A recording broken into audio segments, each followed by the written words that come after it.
All right, check this out. Pretty excited. This was Walmart out in Royal Palm Beach. It's part of Palm Beach County. Every town out here wants to incorporate the word Palm Beach in their names for some reason. North Palm Beach, West Palm Beach, blah, blah, blah. But anyway, so this is what I'm excited about, all right? It was on clearance for $10 at Walmart. It's gluten-free. So I don't know how much it was before they decided to clearance it, but so that gives me high hopes because usually gluten-free products are kind of expensive. I mean, it is kind of a big ask to make something like this, without wheat. It's very difficult to make something like a Pop-Tart without wheat flour.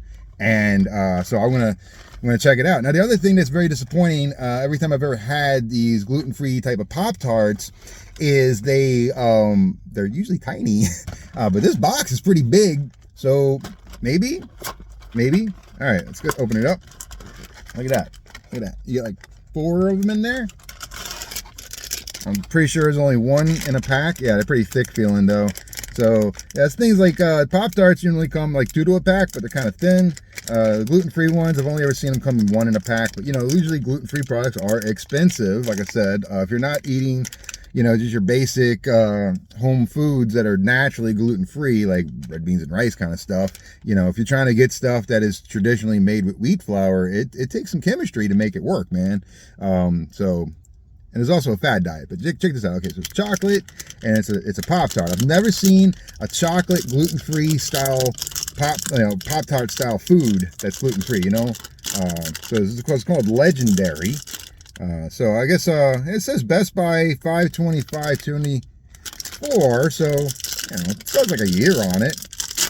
But shelf life isn't really the concern of a store so much as how long does it sit on that shelf compared to how long something else sits on it.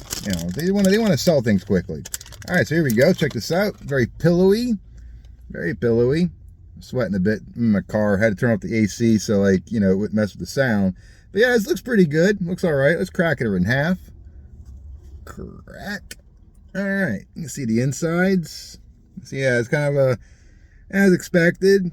All the filling is kind of, stuck to the sides, made a hollow cavity. It's got a good sponge to it.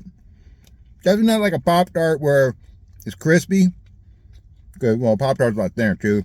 And it's a lot easier to get crisp with wheat than it is with, like, say, rice. And I think this is made with a protein blend.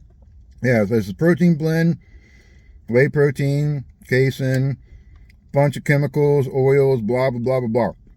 So yeah, it's mostly protein, like from cow's milks. So very chocolatey. Flavor's good. I would like to try to toast these. Put a little butter on them after toasting. But yeah, they're a little undersized for a Pop-Tart. A Pop-Tart would come out about this wide, about that much wider, and that much longer, So, but no, this is more akin to like a brownie. I would have sold this as a chocolate-filled brownie rather than trying to make it look like a toasted pastry. And I've tried that before. One other kind of gluten-free toasted pastry, and this icing right here ended up melting and catching fire in the toaster. So my suggestion is go ahead and use a toaster oven for these kind of things if you're going to toast it up, because this icing is highly suspect. I don't think they put as much into it as Pop-Tart has. Whoever makes Pop-Tarts now, as much they put into the research of how to make an icing that doesn't melt in the freaking toaster. But then again, it's different brands, so who knows? They might have figured it out. But yeah, it's pretty good. And I said it was on clearance. It's called Legendary. They have other flavors.